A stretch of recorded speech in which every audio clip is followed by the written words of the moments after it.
meninos, tudo bem? Eu sou Camille Borba e este é o meu sinal. E serei hoje a professora de vocês de língua portuguesa. Espero que vocês estejam muito bem. E hoje estou, como sempre, muito bem acompanhada. Késia fará a nossa tradução para Libras, que torna nossas aulas mais acessíveis. Aulas estas que estão todas no nosso canal do YouTube Educa Recife. Você já foi lá? Dá uma olhada. Temos as aulas desse semestre, as aulas do ano passado, todas no nosso canal. E além do nosso canal, temos o quê? O nosso aplicativo Educa Recife, tá certo, gente? Que se vocês ainda não possuem, vocês podem fazer o download em todas as lojas de aplicativo para iOS e para Android, ou vocês podem usar o QR Code aqui embaixo, certo? E uma das grandes novidades do aplicativo é justamente o chat, tá certo? Essa semana o aplicativo ainda não está completamente estável e algumas pessoas podem não conseguir fazer o login, mas se você conseguiu fazer o login, entre no chat para que a gente possa fazer essa troca. E hoje quem faz nosso chat é minha queridíssima companheira, nossa queridíssima professora de língua portuguesa, Adriana Maria. Vamos dar um oizinho para ela, gente. Olá, alunos do 7º ano, alunas. É uma alegria estarmos aqui, não é, nesta aula e vamos interagindo aqui. Não tem chat, mas estamos aqui e a aula está acontecendo. Como a professora Camille falou, vocês têm acesso a esta aula a hora que vocês quiserem, não é? O dia que vocês quiserem, lá no YouTube. Então, vamos juntas. Pronto, gente. Então, se vocês conseguirem fazer o login, falem aí comigo. Se não, a gente se conversa na próxima aula. E qualquer dúvida, não se acanhem. Vocês sempre podem usar a barra de comentário, o espaço de comentário do YouTube. Eu sempre estou de olho lá. Então, se vocês tiverem alguma dúvida, alguma sugestão, alguma crítica, lembrem, a gente já conversou sobre isso. Quando você for fazer alguma crítica a alguém, você tem que ter o quê? Muito tato, muito cuidado, né? A gente tem que ser educado. Mas esse feedback é essencial para que a gente consiga ter um termômetro das aulas, né? Se o que eu estou fazendo aqui realmente faz sentido para vocês. Então, se vocês puderem, deixem aí seus comentários. E hoje a gente vai continuar, como eu já disse, com a leitura de cartaz. Aí vocês podem dizer, mas Camille, de novo isso? Sim. Por quê? Porque a gente precisa desenvolver a habilidade. E a gente faz isso através do quê? Da prática. E a leitura de cartaz, assim como a leitura de qualquer gênero textual, ele vai exigir alguns conhecimentos prévios. Por exemplo, vocês saberem o que é um modo verbal, um tempo verbal, o que é um verbo, o que é um imperativo, quando eu falo de linguagem verbal e não verbal. Então, sempre que a gente for estudar um gênero, a gente vai fazê-lo de maneira bem mastigadinha, para que os conceitos eles apareçam e sejam trabalhados dentro desse gênero, né? Que é uma perspectiva de estudo através dos gêneros, tá certo? E hoje a gente vai continuar com esse estudo de leitura de cartaz. E aí, lembram que a aula passada a gente falou dos modos verbais? E a aula passada foi ontem, gente. Vocês estão lembrados, não tem desculpa, tá certo? E esses modos verbais, eles marcam o quê? Eles marcam a relação do enunciador, de quem fala, com aquela ação. Né? Se o enunciador tem certeza, ele vai usar o modo indicativo. Se ele tem dúvida, ele pode usar o quê? O subjuntivo. E se ele quer mandar uma ordem, um conselho, um pedido, ele vai usar o imperativo. Não é isso? A gente viu isso aula passada. Mas a gente vai retomar esse tópico e se aprofundar um pouquinho nele. Certo? Então, relembrando, os modos verbais expressam o quê? A relação da pessoa que fala em relação ao fato dado pelo verbo. O modo indicativo, como eu já falei, expressa a certeza em relação ao fato, que é ou será dado como real. Já o subjuntivo expressa uma suposição, uma possibilidade ou dúvida para um fato que não é dado como real ainda, ou que não pode ser dado como real. Então, é aquele modo de uma suposição, de uma dúvida, às vezes de um desejo, não é? Enquanto que o imperativo ele vai expressar uma ordem, um comando, um conselho, uma exigência, um pedido a ser realizado, tá? Então, ó, vamos ver aqui o exemplo. Eu canto. É possível que eu cante todos os dias da minha vida. Há, em meus ouvidos, uma voz que diz, cante. Então, veja, notemos aqui. Eu escolhi construir um textinho, né, uma sucessão de períodos, em que eu faça uso do mesmo verbo. Só que eu escolhi, né, para mostrar para vocês, usar o verbo, cada um em um modo verbal diferente, para que a gente entenda como esses modos verbais eles afetam justamente a compreensão do sentido das orações. Por quê? Porque o modo verbal vai marcar essa relação de certeza, de suposição ou de ordem. Então, quando eu digo eu canto, eu trago aqui o quê? Um verbo no indicativo. Por quê? E no presente do indicativo. Porque é uma ação que está certa. Ela é certeza. Eu canto. Eu estou afirmando que no presente eu canto. Quando eu vou dizer é possível que eu cante todos os dias da minha vida, eu tenho como ter certeza disso? Como serão todos os dias da minha vida? Nunca. A gente nunca tem certeza do futuro. O futuro, ele é incerto, ele é impreciso, ele é quase que um tempo verbal do desejo, da suposição. Eu posso dizer, amanhã caminharei 2 horas. Eu estou usando um indicativo, né, o modo indicativo, mas não é uma certeza que no futuro, de fato, vá concretizar, né?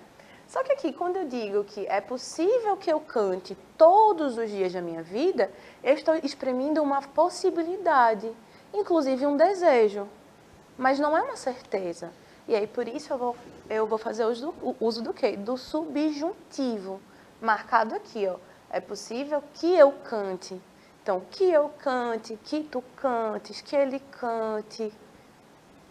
Então, são modos marcados pela possibilidade, pela incerteza, pela imprecisão. E aí, quando eu digo, há em meus ouvidos uma voz que diz, cante. Essa voz, ela está exprimindo uma certeza? Ela exprime uma dúvida? Ou ela está, na verdade, dando uma ordem, fazendo um pedido, cante? A gente tem aqui a marcação do imperativo. E isso por quê? Porque a gente tem uma forma verbal que vai indicar um pedido, um apelo, um desejo. Uma ordem, tá, gente? E aí, ó, perceberam que os diferentes modos verbais, eles dão ao verbo e, em consequência, à oração, efeitos de sentido distintos. Visto que é por isso que a gente faz esse uso diverso dos modos verbais. Afinal, a gente precisa lembrar que o verbo ele é aquele marcador da ação, sofrida ou executada. E a nossa vida é marcada pelas ações, então os discursos eles são permeados dos verbos. E é por isso que o verbo é uma classe verbal tão mutante. Você consegue conjugar o mesmo verbo em todos os tempos do indicativo, todos os tempos do subjuntivo, todos os tempos do imperativo, todos os modos verbais, todas as formas nominais. Por quê? Porque o verbo ele é o marcador principal, né, do que a gente fala. A gente tem frases nominais que prescindem do verbo. Se a gente não viu isso, vocês já devem ter visto isso, mas a gente pode ver novamente. Só que quando eu falo em orações, eu tenho sempre o centro do verbo. Então, esse verbo ele precisa se adaptar ao tempo em que eu vou falar. Se eu falo de uma ação passada, presente ou futura. Se eu tenho certeza, dúvida, se é uma ordem. Os próprios pretéritos, eles têm marcações diferentes. Eles querem dizer coisas diferentes. Porque não é só... Quando a gente estuda o verbo, a gente não estuda somente a conjugação pura e simples. Essa conjugação é para que a gente aprenda, para que a gente consiga moldar o verbo ao nosso discurso, aos nossos desejos. Então, por exemplo, se eu quero marcar uma ação passada, mas que é rotineira, eu posso dizer Camille lia todos os dias. Eu usei um pretérito, mas um pretérito que marca uma ação de rotina, um hábito. É diferente de dizer Camille leu ontem, porque é uma marcação, é um passado que é o quê? Finito, que já se encerrou. Então, observem, mesmo dentro dos tempos verbais, a gente tem diversas peculiaridades da nossa relação falante com a língua. E o verbo acaba encarnando isso. E aí, por isso que ele é tão mutável. Não é mesmo, professora Adriana? Estou Sim, aqui professora. falando besteira, estou aqui falando Não, corretamente. está indo muito bem. Continue. Pronto, mas é isso. Então aqui, vamos ver os efeitos distintos, tá? Dos sentidos. Ó, eu canto. Aqui é o quê? Uma certeza por parte do sujeito. Por isso usou-se o indicativo. Quando eu digo é possível que eu cante todos os dias, o sujeito expressa uma possibilidade. Não há o que se falar em certezas aqui. Por isso o uso do subjuntivo. E há em meus ouvidos uma voz que diz, cante. Então, já aqui há a expressão de uma ordem, de um pedido, por isso a escolha do imperativo. Então, eu espero que até aqui vocês estejam bem acompanhando, porque até agora o que eu fiz foi uma grande retomada do que vimos na aula passada, tá? E aqui, vamos analisar o cartaz a seguir, porque a gente tem que lembrar que a aula ainda é sobre leitura de cartaz, tá certo? Então, ó, eu vou pedir pra gente colocar na tela cheia, obrigada, Billy, tá aqui, ó, doe sangue. Campanha anual da doação de sangue de Claro, São Paulo. Aqui tem a data, você salva vidas. Alguém que você ama pode precisar. Então, aqui a gente tem até uma linguagem apelativa, um discurso que precisa atrair essa pessoa para doar. Então, você salva vidas, alguém que você ama pode precisar. E aqui eu trouxe o texto embaixozinho, né, que ficou muito pequenininho para a gente ler. Aí eu trouxe, ó, doar sangue não vicia, não afina nem engrossa o sangue, não engorda ou emagrece. Aqui eu marquei os verbos, tá? A doação, respeitando os critérios técnicos, não acarreta qualquer risco ao doador. Se for observada qualquer irregularidade durante a triagem ou através dos exames, o doador será notificado e encaminhado para o acompanhamento médico. Procure o banco de sangue, Rua 2, número, enfim. E aqui a gente tem o quê? Uma diversidade de modos verbais e de tempos verbais. Por quê? Porque é assim que a gente vai construindo o nosso discurso, né? Ora a gente pode usar o infinitivo, pode usar o verbo no indicativo, podemos usar os imperativos. Então, as mensagens que são mais fortes, que são aquelas de fato instrucionais, que são aquelas apelativas, elas estão marcadas pelo uso do quê? Do imperativo, que é doe sangue. Não é, veja, é diferente se eu dissesse, é possível que se doe sangue. Eu não estou pedindo, né? Tipo, é uma possibilidade. Se eu usasse aqui o modo subjuntivo, é possível que se doe sangue para salvar vidas. É uma dúvida, é uma incerteza. Então, não teria essa apelação. A gente precisa lembrar que a função do cartaz é o quê? É divulgar alguma ideia, divulgar alguém, divulgar algum evento.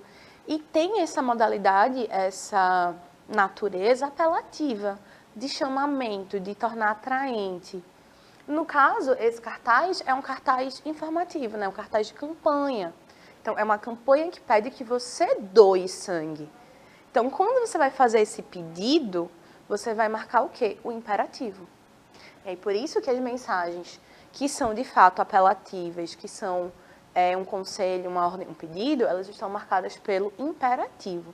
As instruções aqui, a gente pode ver que o uso do verbo, ele é múltiplo, não é? E que as instruções, elas são muito objetivas. Não temos aqui margem de uma má interpretação, de uma interpretação equivocada. Isso por quê? Porque uma das funções dos cartazes, perdão, gente, uma das características dos cartazes é justamente essa informação direta, essa passagem direta da informação, né? Objetiva, inequívoca, para que a gente não cometa equívocos, para que a gente compreenda isso aqui. Tá? Então, o que a gente pode relatar aqui, né? O que a gente pode destacar? A presença do modo verbal imperativo, a linguagem objetiva e informativa, informações e orientações precisas, sem margem para equívocos, verbos no modo indicativo nos mais diversos tempos verbais. E aí eu pergunto, a gente tem uma marcação forte do modo indicativo. Por quê? Porque aqui eu estou falando de certezas. Quando eu digo que doar sangue não vicia, não afina, eu estou falando de certezas, de ações que eu tenho certeza, né? Se eu digo de a doação respeitando, se for observada, enfim, não acarreta. Então, eu tenho uma sequência de certezas aqui. Por isso, o uso do indicativo nos mais diversos tempos verbais. E agora a gente vai o quê? Falar um pouquinho sobre os tempos verbais, tá certo? Aí eu botei aqui, ó, muitos relógios pra gente, né, assimilar. E, ó, uma ação, ela pode ocorrer no passado, no presente ou no futuro. E aí os tempos verbais, eles vão fazer essa marcação do momento em que ocorre essa ação. Se eu falo de uma ação no pretérito, no passado, eu quero dizer que essa ação, ela ocorreu antes do momento da fala, tá? Se eu uso o presente, eu quero dizer que essa ação, ela ocorre no momento da fala. Já se é uma ação no futuro, é uma ação que ocorrerá no momento posterior, depois da minha fala. Então, ó, observem, a gente tem os modos verbais que vão indicar essa relação de certeza, possibilidade, dúvida e ordem, e a gente tem os tempos verbais que vão marcar o momento da ação.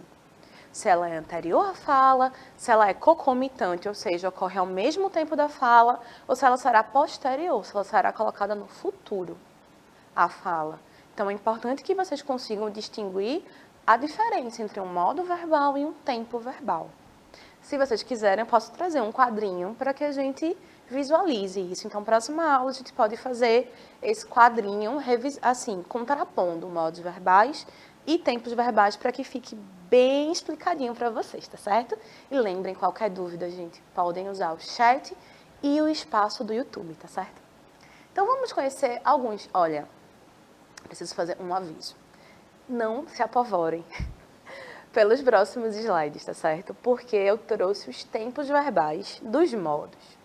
E os tempos verbais, eles são muitos, que a gente não vai estudar todos aqui, tá? Eu trouxe para que vocês consigam visualizar, para que vocês percebam que vocês usam diversos tempos verbais, mesmo que vocês não saibam classificar.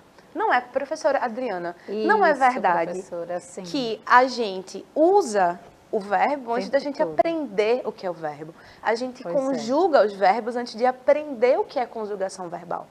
Antes de saber quais são as regras, não é? Sim, e muitas vezes, né, professora Camila, estamos fazendo uso dos tempos verbais e aí a professora de sala de aula presencial chega e pergunta: e aí, minha gente, qual a classe gramatical que vocês estão usando aí? Aí ninguém responde. E aí, minha gente, vocês não sabem o que é verbo. E o que é... Aí vocês falam assim: e o que é verbo, professora? Verbo é aquela palavra que exprime a ação. Ação no tempo presente, no passado, não é? No futuro. E aí vocês lembram, não é? A ficha vai caindo. Exatamente. Então, a gente, às vezes, precisa visualizar. Então, veja, eu não vou me aprofundar, mas eu acho que é importante que vocês tenham essa noção da quantidade de tempos que a gente usa. O tempo todo, constantemente, tá? Então, eles são simples ou compostos. Então, no tempo verbal simples, eu tenho somente um verbo. No composto, um verbo principal e um auxiliar. E eles estão inseridos dentro dos modos. Então, eu vou ter os tempos verbais do modo indicativo, do modo subjuntivo e do imperativo. Tá? Então, ó, quais são os tempos simples? Ó, os tempos verbais do indicativo expressam o quê? Acontecimentos certos, precisos. Então, ó, os tempos simples. Presente do indicativo, eu ouço música. Pretérito imperfeito, eu ouvi a música. E, gente, segredo aqui, mas aula que vem a gente vai dar uma estudada nesses pretéritos, tá certo? A gente vai se debruçar nos pretéritos. Já aviso, se preparem, revisem essa aula se for necessário. Pretérito perfeito do indicativo, eu ouvi música. O pretérito mais que perfeito do indicativo, eu ouvira música. Ao futuro do presente. Então, a gente teve um tempo presente, 3 tempos de pretérito e 2 tempos de futuro, dos modos simples. Então, futuro do presente, eu ouvirei. O futuro do pretérito, eu ouviria. E essa diferença entre o futuro do pretérito e o futuro do presente, ele passa mensagens diferentes. Todos os tempos aqui, eles têm uma marcação diferente. Se eu uso um tempo, um pretérito imperfeito, querendo usar um pretérito perfeito, eu provavelmente vou alterar o sentido da minha mensagem. Sim. Por isso que é importante a gente estudar isso aqui, tá? Eu sei que não é a coisa mais divertida do mundo, mas a vida nem sempre precisa ser divertida o tempo todo, viu, gente? E aí, os tempos compostos do indicativo, ó. Pretérito perfeito composto, então, eu tenho ouvido música. O mais que perfeito composto, o pretérito mais que perfeito, eu tinha ouvido música. O futuro do presente composto, eu terei ouvido música. E o futuro do pretérito composto, eu teria ouvido música. Eu sei que esses tempos compostos são um pouquinho mais complicados, mas tudo em seu tempo. Já os modos do substantivo, veja, é bom que são menos tempos, né? A gente tem os tempos simples, o presente do subjuntivo. Talvez eu ouça música, o pretérito imperfeito do subjuntivo. Seria mais divertido se eu ouvisse. Sim. E aí tem várias diquinhas aí do subjuntivo. O futuro do subjuntivo. Quando eu ouvir música, ficarei mais calma. Os tempos compostos, o pretérito perfeito composto do subjuntivo. Ele acredita que eu tenha ouvido. Veja só, né? Que eu tenha ouvido música. O pretérito mais que perfeito composto, que vai ser, ele acreditou que eu tivesse ouvido música. E o futuro composto do subjuntivo. Quando eu tiver ouvido música, falarei contigo. Então, aqui a gente tem essa marcação dos tempos que exprimem uma possibilidade, acontecimentos possíveis que dependem de outros. Já o imperativo é mais fácil ainda, porque são só dois, o imperativo afirmativo e o imperativo negativo, certo? E essa ação é expressa pelo verbo, é uma ordem, pedido, um conselho ou súplica. Imperativo afirmativo, ouça a música. E o negativo, não ouça a música. Então, o que o indicativo e o subjuntivo tem de mais complicado, os tempos do imperativo são só dois. E aí, você sabia que não existe a primeira pessoa no imperativo? Por quê? Porque é impossível ordenar a si mesmo. Então, em língua portuguesa, a gente não dá ordens a nós mesmos, né? A gente precisa, por exemplo, eu não tenho como dizer o imperativo em primeira pessoa. Eu preciso me colocar em terceira pessoa. Camille, faça. Eu preciso me colocar em terceira pessoa. E aí eu trouxe mais esse exercíciozinho rápido, fácil, objetivo. Embora o gatinho pareça triste, o exercício, eu juro, não é assim tão chato. Eu trouxe algumas orações e eu quero que a gente reflita sobre os modos, tá certo? Ó, suponho que ela esteja em casa. Olha, dúvida, certeza ou ordem. B, não vou a lado nenhum com você. Certeza, dúvida ou ordem? Cantava como um roxinol. Certeza, dúvida ou ordem, gente? Continuaria se mais lhe dessem atenção. E aí? Letra E, se estudasse, poderia tirar boas notas. Temos aqui logo aqui, ó, dois verbos, certeza, dúvida ou ordem. F, quando eu estudar, serei o melhor aluno da turma. E aí? G, não farei nada enquanto você não chegar. E H, fala tu. E aí, professora Adriana, fui muito malvada aqui, fui muito boazinha, o que é que você acha? Você foi bem precisa, não é? E nossos alunos e alunas precisam desse conhecimento. Parece chato, né? Trabalhar gramática. Eu adoro. Porque ela nos ajuda no dia a dia, na nossa fala, na nossa escrita. E a professora Camille trouxe, assim, exemplos claros dentro dessa aula, não é? Eu sei que muitos de vocês, professora, eu não entendi nada, não sei nada dos tempos verbais. Mas é a prática no dia a dia que nos leva ao aperfeiçoamento. Então, vamos nos aperfeiçoando na gramática. Exatamente. E a gente vai vendo aos pouquinhos, tá? Ó, a letra A, suponho, eu trago um subjuntivo. Suponho, perdão, eu marquei o verbo errado aqui, tá, gente? O verbo não é suponho. É esteja. Suponho que ela esteja. Então, eu estou tendo o quê? Uma possibilidade. Não vou a lado nenhum. Aqui é uma certeza. Cantava como roxinol. É uma certeza, é um indicativo. Continuaria se mais lhe dessem atenção. Então, aqui eu tenho um indicativo e um subjuntivo, né? Quando eu estudar, é um subjuntivo, é uma possibilidade. Não farei nada enquanto você não chegar, é um indicativo. E fala tu Sim. é o imperativo. Justo? Isso. Gente, e aí eu trouxe alguns cartazes pra gente dar uma olhada, mas talvez não dê tempo, porque a nossa aula chegou ao final. Mas essa partezinha a gente pode trazer para começar a próxima aula, esses 2 cartazezinhos e 3 perguntinhas bem simples, tá certo? E aí, na verdade, o que aconteceu é que nossa aula chegou ao final, gente. Pois é, o que é bom dura pouco, né? Mesmo sendo um estudo de verbos. Eu espero, sinceramente, que vocês tenham gostado dessa aula, que vocês tenham aproveitado e tenham aprendido. Qualquer dúvida, vocês sabem, podem gritar lá no YouTube. Bota na caixa de comentários e a gente tira as suas dúvidas, tá certo? Como sempre, foi um prazer estar aqui com vocês. Gostaria de agradecer a Késia, que fez a nossa tradução para Libras. E também gostaria de agradecer à professora Adriana por sua colaboração incrível na nossa aula. Então, vou passar para ela para que ela se despeça de vocês e eu já volto. Então, pessoal, não perde a próxima aula, não é, que ela falou aqui, porque está maravilhosa e é para vocês. Um beijão. Até mais. Obrigada, gente. Obrigada à produção maravilhosa que faz com que as aulas sejam possíveis. Obrigada a vocês que estão assistindo. Um beijo e até a próxima.